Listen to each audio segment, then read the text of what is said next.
Chers amis, bonjour. En cette fin de dimanche où le soleil donne, et ainsi que de petites averses, mais le ciel est bleu, il y a à peine un peu de nuages, c'est bizarre. Comme c'est bizarre. Vous avez dit bizarre, mon cousin? Comme c'est bizarre. Je viens vers vous pour un fait divers qui m'a inspiré ce petit texte. Une vie pour un téléphone portable. Cet événement banal, tragique, mais ô combien banal, dans notre société de violence, m'a amené à réfléchir. Chaque lever du soleil m'enseigne qu'il n'est pas de certitude en ce monde. Elle existe ailleurs. Un ailleurs se dévoilant à travers une charmille touffue, celle de la foi, de l'espérance et de la charité. Et il faut pour cela percer la nuit que nous traversons. Nos sociétés découvrent leur nuit de l'effroi. Elles délivrent le désespoir des fauves sans collier. Ils déchirent les chairs de leurs prochains parce qu'ils ne savent pas comment se soulager de leur trop-plein, de leur propre déchirure. Elles leur fourbissent des épées de leur colère désespérée. Tout leur est prétexte comme exutoire, et ils prennent une vie pour un téléphone. Cette jeunesse que nous avons engendrée, que nous éduquons ou que nous n'éduquons pas, elle nous condamne. Elle est écrasée par un non-sens de l'existence. Nous lui avons offert un avenir et nous continuons comme nos aînés à leur retirer les moyens de construire cet avenir. Cette jeunesse est écrasée. Elle doute qu'elle ait été désirée après combien d'IVG. Voyez-vous, il y a une quinzaine, vingtaine d'années, des étudiants en médecine ou en sociologie se sont proposés de faire une thèse sur la corrélation entre la montée de la délinquance, surtout la délinquance juvénile, et l'IVG, l'avortement légal. Il y a un lien, si vous regardez l'histoire récente de ces 50 dernières années, vous verrez que les agressions, les délits, les actes d'incivilité faits par la jeunesse sont en constante augmentation depuis la voie de l'IVG. Un enfant est le don de l'amour de Dieu. Il sollicite l'amour. Une vie est pour la vie.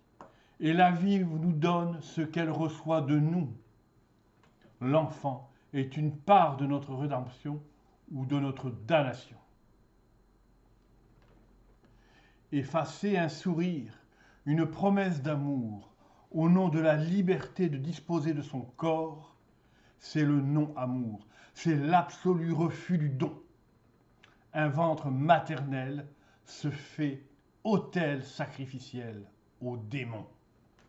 La société peut-elle survivre à cela? La société peut-elle survivre aux sacrifices humains légaux? A-t-on le droit de blesser l'innocent qui s'ouvre à la vie? Nous n'avons plus quitté la Révolution depuis 1789. Elle arrive à sa conclusion qui ne peut être qu'une immense implosion.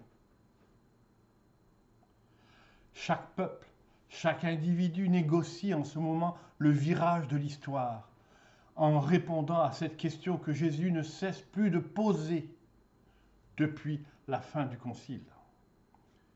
Pierre, m'aimes-tu? Et chacun d'entre nous devra y répondre. Ma génération fut celle de toutes les promesses. Elle aura été blessée de toutes les illusions. Elle porte la charge du mensonge de nos aînés. Ils lui ont retiré les clés pour s'en protéger. Il ne lui reste que la souffrance, l'offrande et la prière. Un retraité comme moi passe de l'activité à la contemplation, à la prière. C'est un devoir d'État. C'est le premier devoir de charité que nous devons aux enfants que nous avons engendrés. Ne nous plaignons pas de la jeunesse dévoyée. Nous en sommes la cause. Mon beau-frère m'a récemment offert pour Noël un livre de Johnston. Je saute du coq à l'âne. Jésus. Le titre, c'est Jésus en quête. Édition pocket.fr. Avec la préface de Jean-Christian Petit-Fils et recommandé par Monseigneur Jean-Charles Thomas. Ce livre peut tout au plus alimenter un feu et encore, il pourrait l'éteindre.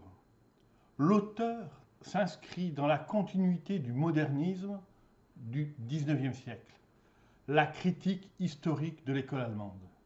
Il remet en cause l'existence de l'apôtre Saint Jean comme auteur de son évangile et du livre de l'Apocalypse. Il propose avec force argument d'autorité sans fondement qu'il y aurait eu deux Jean. Son argumentation est dans une parfaite démarche idéologique et totalement à charge. Le but de ce torchon est de troubler la foi, de semer le doute. Le style est péremptoire, suffisant quant au contenu. Il n'est d'aucun intérêt historique. C'est un travail partisan qui n'a pas de qualité universitaire. Enterrement de première classe, je le concède. Mes amis, je vous souhaite une bonne semaine. Méditez sur ce que je viens de vous dire, méditons ensemble et plaignons-nous que notre jeunesse se dévoie et demandons-en pardon à Dieu. C'est de notre faute. Merci de votre attention.